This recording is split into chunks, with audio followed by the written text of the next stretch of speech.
मित्रों, यहां आया तब रास्ते में वेदर कैसी होगी कैसी नहीं होगी, असम से उड़ते वक्त बीच में उतर जाना पड़ेगा ऐसी आशंका थी, मगर आप लोगों का प्यार ही है जो वेदर को भी ठीक कर दिया और मुझे भी यहां पर ले आया।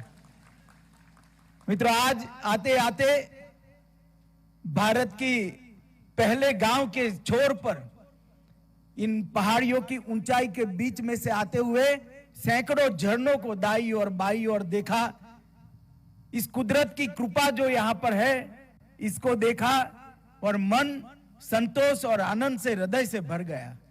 मैंने यहां उतरते ही मेरे मित्र प्रेमा खांडू को कहा कि प्रेमा जी, आप यहां एक घर ले दीजिए, जब मैं बूढ़ा हो जाऊं तब यहां पर रहने के लिए आ जाऊं, ऐसा एक घर लेकर रख दो।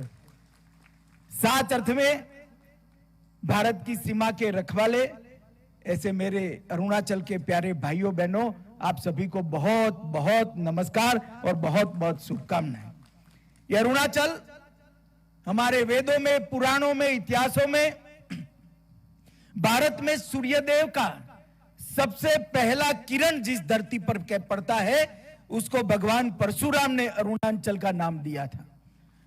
वहां से लेकर आज तक, कश्मीर से कन्याकुमारी और द्वारिका से लेकर कामाख्या तक, इतने बड़े देश में बच्चा बच्चा ये धरती को उगते सूर्य के प्रदेश के रूप में जानता है। और आज मैं यहां पर हूं जो भारत माता के माथे के मुकुट का एक तेजस्वी और दैदीप्यमान मणि है, वो धरती पर हूं मैं आज साच अर्थ में यहां आकर बहुत प्रसन्न और खुश हूं।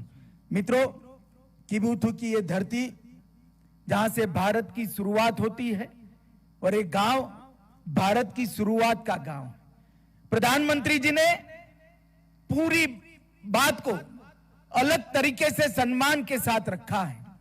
पहले जब मध्य भारत से कोई आता था तो कहता था कि मैं भारत के अंतिम गांव में जाकर आया, और अब जब यहां जैसे मैं वापिस जाऊंगा मेरी पोती को बताऊंगा कि मैं भारत के पहले गांव में जाकर आया हूं। ये जो कंसेप्चुअल चेंज है, ये दृष्टिकोण का जो बदलाव है, वो बदलाव माननीय प्रधानमंत्री जी के मन में सीमा पर कठिनाई का जीवन जीते हुए, हमारी देश की सीमाओं की सुरक्षा करते हुए हमारे जवान, हमारी सेना के जवान, हमारे सीमा सुरक्षा अलग अलग बलों के जवान और यहां के नागरिक जो सीमा की सुरक्षा करते हैं, उनके प्रति आदर और सम्मान का एक दृष्टिकोण है। मैं यहां आया हूं तब सबसे पहले किबुथु में जो 62 की लड़ाई में हमारे 21 अक्टूबर 1962 को तत्कालीन कुमाऊं रेजिमेंट के 6 अधिकारियों ने यहां पर जो बहादुरी से लड़ाई लड़ी और जिस वीरता के कारण भारत की भूमि की रक्षा हो पाई, ये सभी को मन पूर्वक स्मरण कर कर श्रद्धांजलि देना चाहता हूं।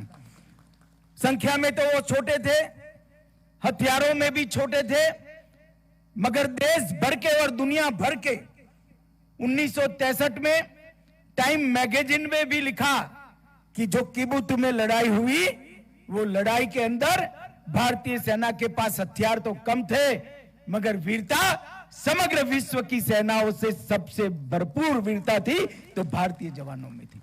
और मित्रों, आज पूरा देश निश्चिंत होकर सो रहा है, चाहे हमारी किसी भी सीमा हो, अरुणाचल का प्रदेश हो, लद्दाख का प्रदेश हो, कश्मीर हो या कोई भी प्रदेश हो, हम निश्चिंत होकर देश के मध्य भाग में, देश के उत्तरी भाग में सो रहे हैं। इसका कारण हमारे हिमवीर आईटीबीपी के जवान और हमारी थल सेना का पराक्रम और उनका त्याग और बलिदान है।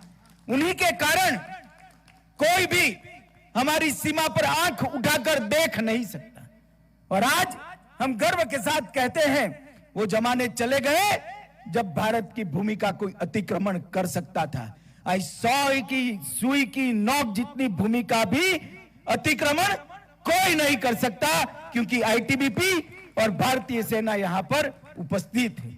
यहां पर 13,000 फुट की ऊंचाई पर कठिनाई के साथ अपने युवानी को बिताते हुए अपने परिवार से दूर, बूढ़े माँ बाप और छोटे बच्चों के से दूर रहकर देश की सेवा कर रहे वो सभी जवानों की त्याग, बलिदान, शौर्य और उत्साह को और देशभक्ति को मैं दो हाथ जोड़कर प्रणाम कर कर मेरी बात की शुरुआत करना चाहता हूं। मित्रों, अरुणाचल में जब भी मैं आता हूं तब हृदय देशभक्ति से भर जाता है, क्योंकि कोई भी अरुणाचल वासी सामने मिलता है तो नमस्ते नहीं कहता है, वो जय हिंद बोलकर एक दूसरे का अभिवादन करते हैं। और यही जो जज्बा है आपका, इसने भारत के साथ अरुणाचल को जोड़ कर रखा है। 1962 की लड़ाई में यहां से जो कोई भी अतिक्रमण करने आया था उनको वापस जाना पड़ा। इसका कारण आपकी देशभक्ति है और पूरा देश अरुणाचल वासियों की देशभक्ति को बहुत मन के साथ सलाम करता है, सैल्यूट करता है। और मैं भी अरुणाचल वासियों की इस देशभक्ति को प्रणाम कर कर मेरी बात को आगे बढ़ाना चाहता हूं। मित्रों, आज यहां पर इस गांव में वाइब्रेंट विलेज में समाया गया एक गांव है, चाहे किबुतु हो चाहे कुहा हो, ये सभी गांव एक जमाना था। 10 साल पहले चिंता हो रही थी कि गांव खाली यार हो रहे हैं, परंतु मोदी जी ने इस गांव के अंदर विकास को पहुंचाने का काम किया। अभी मैं आते वक्त देख रहा था, महिला सेल्फ हेल्प ग्रुप की बहनों ने बनाई हुई चीजों को सभी बहनों को रोजगारी मिले, इसके लिए भारत के सबसे पहले गांव पर, सीमा के सबसे पहले गांव तक रोजगारी पहुंचाने का काम ये भारतीय जनता पार्टी की नरेंद्र मोदी सरकार ने किया है। और मोदी जी अब जो वाइब्रेंट विलेज कार्यक्रम लेकर आए हैं, उत्तरी भूभाग की सीमा 4 राज्यों और एक यूटी के 19 जिले, 46 ब्लॉक और 2967 गांवों में ये वाइब्रेंट विलेज कार्यक्रम शुरू हो रहा है। इसका पहला हिस्सा 662 गांवों में और 46 ब्लॉकों में शुरू होगा। लगभग 1,42,000 की आबादी, 1,82,000 की आबादी इसकी लाभार्थी होगी। 2022 से लेकर 2026 तक 4800 करोड़ रुपया खर्च किया जाएगा। 11 जिले, 28 ब्लॉक और 1451 गांवों को प्रथम स्टेज में, जो प्रथम हमारा चरण है, प्रथम चरण में समाहित किया गया है। इसमें 3 स्तर पर गांवों के विकास की काम है। सबसे पहले गांव के व्यक्ति का विकास। जब तक व्यक्ति का विकास नहीं होता तब तक गांव खाली होना बंद नहीं होगा। हर गांव में बसे हुए, हमारे वाइब्रेंट विलेज में बसे हुए हर व्यक्ति की सुविधाओं की चिंता भारत सरकार करेगी, अरुणाचल सरकार करेगी।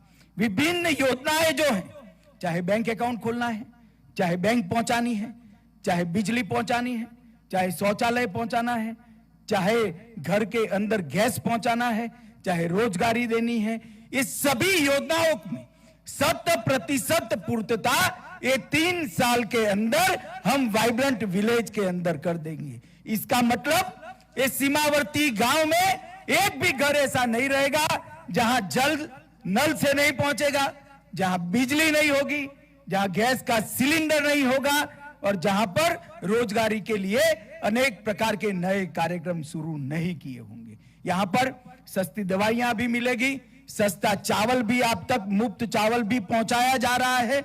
ये सारी योजनाओं की 100% पूर्तता इस वाइब्रेंट विलेज के अंदर होगी। इसके साथ साथ वित्तीय समावेशन और आर्थिक अवसरों को बढ़ोतरी देने का काम भी होगा। फिजिकल और डिजिटल दोनों कनेक्टिविटी से गांव को बाकी के भारत के हिस्से, बाकी के अरुणाचल के हिस्से से जोड़ने का काम होगा। एनर्जी सिक्योरिटी को, एनवायरमेंट की सिक्योरिटी को भी सुनिश्चित किया जाएगा। पर्यटन और स्थानीय संस्कृति और स्थानीय भाषा को भी इसका संरक्षण और संवर्धन करते हुए ये गांवों को एक 100% रूप से अपनी संस्कृति की रक्षा कर पाए, इस प्रकार के गांव हम बनाएंगे। इसका दूसरा लक्ष्य होगा पलायन रोकना। यहां पर रोजगारी की सारी सुविधाएं हम खड़े होंगे। निर्जन गांवों में पुनर्वास होगा, हमारे उप मुख्यमंत्री जी ने बताया कि कनेक्टिविटी के कारण पहले गांवों में आबादी घट रही थी, अब गांवों में आबादी बढ़ रही है और प्रभावित गांवों में पूर्ववत स्थिति प्राप्त करने का हमने 5 साल का लक्ष्य रखा है, जिसको मैं खुद गृह मंत्रालय में से हर महीने मॉनिटर करने वाला हूं और प्रधानमंत्री जी भी गृह मंत्रालय की बार बार पृच्छा कर रहे हैं। और इसके साथ साथ तीसरा लक्ष्य है सीमावर्ती गांवों की मूलभूत इंफ्रास्ट्रक्चर, यहां पर पानी को रोककर पीने की पानी के स्रोत खड़े करना, जल विद्युत की आपूर्ति कर जल विद्युत से यहां की सेना के जवान, आईटीबीपी के जवान और ग्रामीण जनों को बिजली पहुंचाना, स्वास्थ्य की सुविधाएं खड़ी करना और आवश्यक सेवाएं सारी गांव में उपलब्ध कराना। ये 3 चरण में वाइब्रेंट विलेज कार्यक्रम होगा और इसके माध्यम से समग्र उत्तरी बॉर्डर के सभी गांव जहां से आबादी कम होने का खतरा दिखाई पड़ता था, वहां आबादी को बढ़ाने का काम करना, वहां देश भर से पर्यटन आए इस प्रकार की सुविधा करना और जो देश के शहर में जो सुविधा नागरिकों को उपलब्ध है वो सारी सुविधा आप लोगों को मिले। एक बार कनेक्टिविटी हो जाएगी तो ऑनलाइन एजुकेशन के सारे कोर्स भी पढ़ेंगे, बढ़ेंगे, हमारे बच्चे यहां से पढ़कर सारी एग्जामिनेशन के अंदर हिस्सा भी ले पाएंगे। इस प्रकार से सर्व सुविधाओं से युक्त एक गांव बनाने का हमने काम किया है। वाइब्रेंट विलेज प्रोग्राम को मिशन मोड में हम लेंगे। वाइब्रेंट विलेज एक्शन प्लान तैयार कर दिया गया है।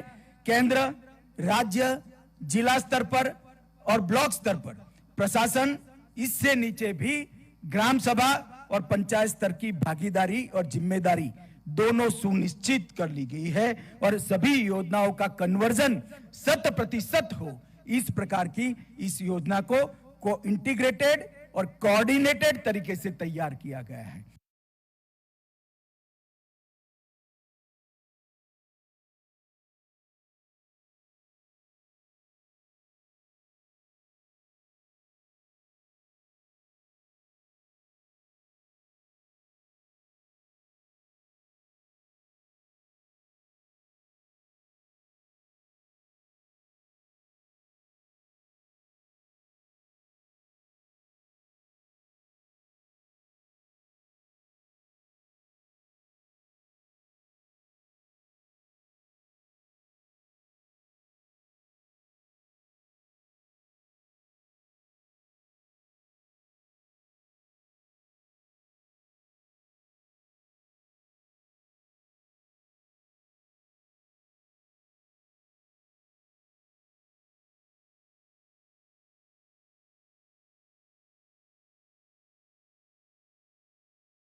शत प्रतिशत सफल हो। मैं आज अरुणाचल वासियों को कहकर जाता हूं कि वाइब्रेंट विलेज जो अरुणाचल में है, आपको गांव में रहने से गर्व हो, आपको गांव में रहने से सभी सुविधा प्राप्त हो। ऐसा गांव बनाने की जिम्मेदारी प्रेमा खांडू और नरेंद्र मोदी सरकार की है। ये मैं आज आपके बीच में वादा कर जाता हूं। माताओं, भाइयों, बहनों, यहां पर 9 मिनी हाइड्रो इलेक्ट्रिक प्रोजेक्ट्स का भी उद्घाटन हुआ है। लगभग ये 9 परियोजना पूर्ण हो चुकी है। इसकी संस्थापित क्षमता 725 किलोवाट है। लगभग 30 करोड़ की लागत से ये योजनाओं को पूरा किया गया है और ऐसी छोटी छोटी योजनाओं को एक्सप्लोर कर ही हम अरुणाचल जैसे विषम भौगोलिक परिस्थिति वाले राज्य में गांवों की बिजली की आपूर्ति को सुनिश्चित करेंगे। गांवों की तो होगी, ये हमारी प्रायोरिटी है। इसके साथ साथ सीमा पर बसे हुए आईटीबीपी के हमारे हिमवीर और हमारी भारतीय सेना के हर जवान को भी सभी सुविधा इतनी ऊंचाई पर ठंडी में मिल पाए, ठंड में मिल पाए, इस प्रकार की व्यवस्था इस योजनाओं से होगी। और इन 9 परियोजनाएं से अंतरराष्ट्रीय सीमा पर सेना और आईटीबीपी के 11 संस्थानों को भी इसका फायदा मिलने वाला है।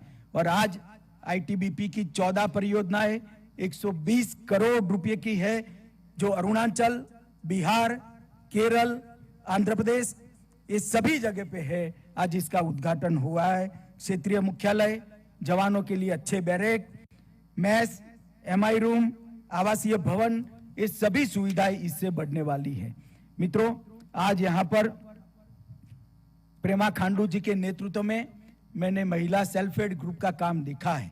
वर्तमान में छोटे से राज्य अरुणाचल में 6600 सेल्फ हेल्प ग्रुप का गठन कर दिया गया है और 53,000 से ज्यादा महिलाओं को रोजगारी इस सेल्फ हेल्प ग्रुप के माध्यम से मिल रही है।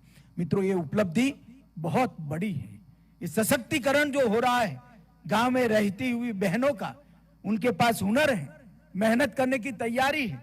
इस सेल्फ हेल्प ग्रुप के माध्यम से उनको मार्केट भी मिल रहा है और रोजगारी भी मिल रही है और उसके हुनर को शहरों को साथ जोड़ने का काम आज यहाँ पर हुआ है। मैं इसके लिए हमारे मुख्यमंत्री प्रेमा खांडू जी को बहुत बहुत मन से बधाई देना चाहता हूं। मित्रों, आज जब मैं अरुणाचल में आया हूं तब समग्र उत्तर पूर्व को, समग्र नॉर्थ ईस्ट को 2014 के पहले एक समस्या युक्त, समस्याग्रस्त क्षेत्र के रूप में जाना जाता था, मगर 9 साल के अंदर ही मोदी जी की लुक ईस्ट पॉलिसी के कारण नॉर्थ ईस्ट अब समस्या युक्त क्षेत्र नहीं माना जाता है। नॉर्थ ईस्ट देश के विकास में कंट्रीब्यूट करने वाले क्षेत्र के रूप में पूरा देश आज नॉर्थ ईस्ट को जान रहा है। और इसका मेन कारण है, एक जमाने में दिल्ली में बैठे हुए नेताओं की आलस के कारण, गलत दृष्टिकोण के कारण एक क्षेत्र विवादित था, उग्रवादी से ग्रस्त था और यहां पर शांति नहीं थी, विकास नहीं थी, कनेक्टिविटी नहीं थी। आज विवाद समाप्त हो रहे हैं, उग्रवाद समाप्त हो रहा है और विकास और शांति के नए युग की शुरुआत हो रही है। मित्रों, मोदी जी ने 3 स्तर पर काम चालू किया। उत्तर पूर्व में उत्तर पूर्व की अभूतपूर्व सांस्कृतिक विरासत का संरक्षण किया, विवादों को शांत कर शांति की स्थापना की। 8,000 से ज्यादा उग्रवादी सरेंडर कर चुके हैं 9 साल में। ये बहुत बड़ी उपलब्धि है और 2014 की तुलना में कहे तो 2022 में हिंसा में 67% की कमी आई है, सुरक्षा बलों के हताहत होने में 60% की कमी आई है और नागरिकों की मौत में 83% की कमी आई है और ये बहुत बड़ी उपलब्धि है। हमने उत्तर पूर्व में शांति के लिए ढेर सारे समझौते किए। असम अरुणाचल प्रदेश का अंतरराज्यीय सीमा समझौता पर होने की कगार में है। ब्रू समझौता किया 2020 में, जिससे 40,000 परिवार 30 साल से अपने ही देश में गुलामों जैसी जीवन जी रहे थे, उनको त्रिपुरा में पुनर्वसन किया गया। NLFT का समझौता हुआ 2019 में, जिसमें ढेर सारे युवाओं ने हथियार डाल दिए। बोडो समझौता हुआ 15,000 करोड़ का 1,500 करोड़ का विकास का पैकेज दिया गया और 1,615 युवाओं ने अपने हथियार डाले। कार्बी आंगलोंग का समझौता हुआ, 1,000 से ज्यादा सशस्त्र कैडर ने अपने हथियार डाले हुए 8 आदिवासी समूहों के साथ समझौता किया। इसमें 1182 कैडर ने हथियार डाले। असम और मेघालय की अंतर्राज्यीय सीमा के अंदर भी समझौता हुआ और 70% सीमा विवाद समाप्त हो चुका है। मित्रों, अब सपा के परिघे में भी बहुत बड़ी कमी आई है। एक जमाने में अब सपा हटाना चाहिए, यहाँ के लोग मांग करते थे। कांग्रेस ने अपने चुनावी घोषणा पत्र में कहा था कि अब सपा हटा लीजिए। हमने कहा था कि अब सपा नहीं हटाएंगे।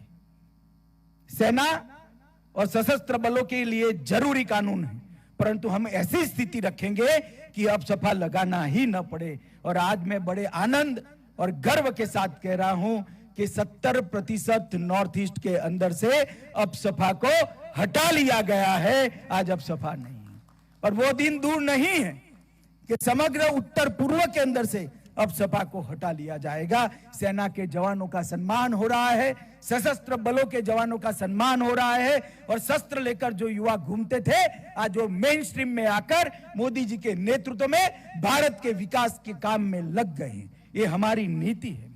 सीमा के लिए भी लगभग 15,000 किलोमीटर से लंबी भूमि सीमा को हमने सुरक्षा की दृष्टि से कोई इसके अंदर कोई लोग कोताही नहीं बरतते। हमारी नीति स्पष्ट है, हम सबसे शांति चाहते हैं, मगर हमारे देश की एक इंच भूमि पर भी कोई अतिक्रमण नहीं कर सकेगा। हमारी सेना और हमारी सीमा इसके सम्मान के साथ कोई समझौता नहीं कर सकेगा। ये हमारी सरकार की नीति है, नरेंद्र मोदी सरकार की नीति। और इसके कारण हमने सीमाओं की सुरक्षा को ही राष्ट्र की सुरक्षा माना है। इसके आगे और कोई संदेश हो नहीं सकता। सीमा की सुरक्षा ही राष्ट्र की सुरक्षा होती है। इसलिए सीमा पर इंफ्रास्ट्रक्चर को नरेंद्र मोदी जी ने अपनी प्रायोरिटी में रखा है। 2014 से 2023 तक 547 किलोमीटर की बॉर्डर फेंसिंग का काम पूरा कर लिया गया है। 1100 किलोमीटर से ज्यादा बॉर्डर रोड का निर्माण किया है। 1057 किलोमीटर पर फ्लड लाइट लगाने का काम हुआ है। 468 बॉर्डर ऑब्जर्वेशन पॉइंट्स BOPs लगाने का पोस्ट लगाने का काम भी पूरा हो गया है। और मैं इतना ही कह सकता हूं कि सीमा के इंफ्रास्ट्रक्चर के डेवलपमेंट में कांग्रेस ने 12 टर्म में 12 बार उनकी सरकार आई, इसमें जो काम नहीं किया वो मोदी जी ने सिर्फ 2 टर्म के अंदर कर कर दिखाया है। ये बताता है कि ये सरकार की सीमा के लिए क्या प्रायोरिटी है। इसके लिए हमने भूमि अधिग्रहण करने के लिए गृह मंत्रालय को शक्तियां दी है। सीमा क्षेत्र विकास का कार्यक्रम बॉर्डर एरिया डेवलपमेंट प्रोग्राम बनाया है। सीमा व्यापार के लिए इंटीग्रेटेड चेकपोस्ट बनाई है और इसके साथ साथ ये वाइब्रेंट विलेज कार्यक्रम को भी आगे बढ़ाया है। मित्रों, अरुणाचल के विकास के लिए भी लगभग अंतरराष्ट्रीय सीमा के 5 किलोमीटर के दायरे में आने वाले 180 गांवों को सभी मौसम में उपयोग में आने वाली सड़कों से जुड़ा है। 1859 किलोमीटर लंबे अरुणाचल फ्रंटियर हाईवे नाफरा से विजयनगर तक इसका काम शुरू हो गया है। और पिछले कुछ वर्षों में सीमावर्ती क्षेत्रों में 2500 किलोमीटर सड़कों का निर्माण कर 252 बस्तियों को जोड़ा गया है। सालाना लगभग 2000 लेन किलोमीटर का निर्माण करने का कार्यक्रम है। केंद्र सरकार द्वारा अरुणाचल सरकार को 44,000 करोड़ रुपया हमने इंफ्रास्ट्रक्चर डेवलपमेंट के लिए दिया है। हवाई संपर्क के लिए भी advance landing ground Mechuka, Tuting, Walong, Vijaynagar, Mechuka, Tuting और वालोंग में सिविल टर्मिनल बिल्डिंग का निर्माण भी अंतिम चरण में है। रेल संपर्क के लिए पासीघाट, तेजू, परशुराम कुंड भी हमारा प्रथम गांव वाला स्थान है।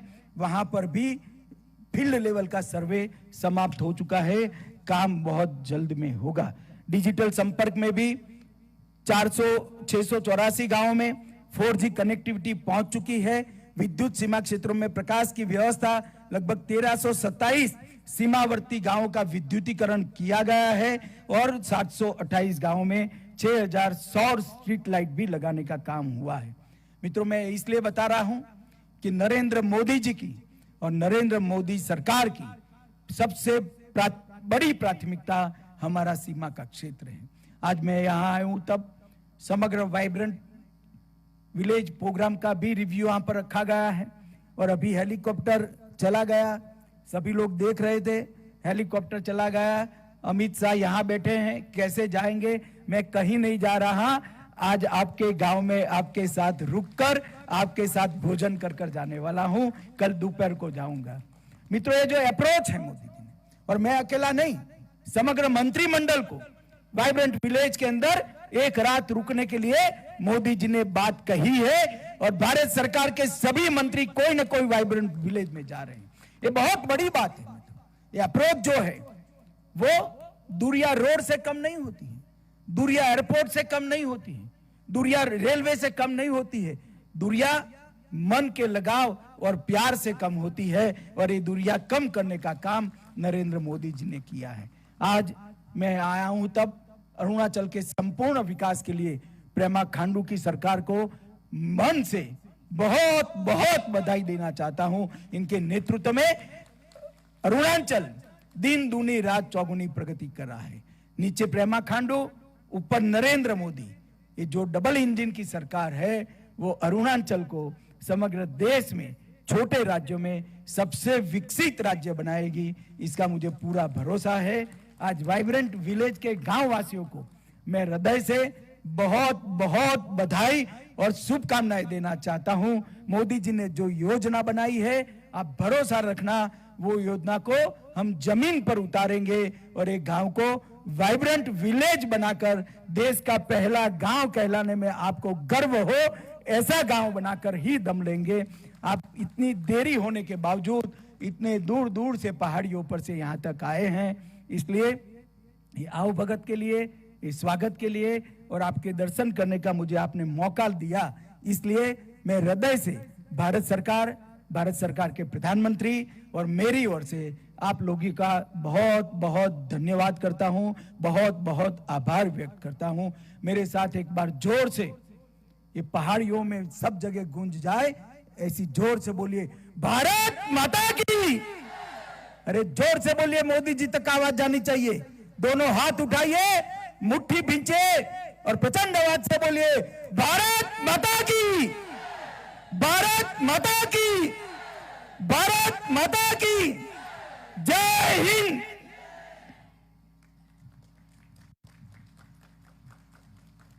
बहुत बहुत धन्यवाद माननीय मुख्य अतिथि महोदय। आपके मार्गदर्शन, आपके आशीर्वचनों के लिए उपस्थित तमाम लोगों की ओर से हम आपके प्रति बहुत बहुत आभार व्यक्त करते हैं। पुनः आपका अभिनंदन, आपका स्वागत, बहुत बहुत धन्यवाद। और अब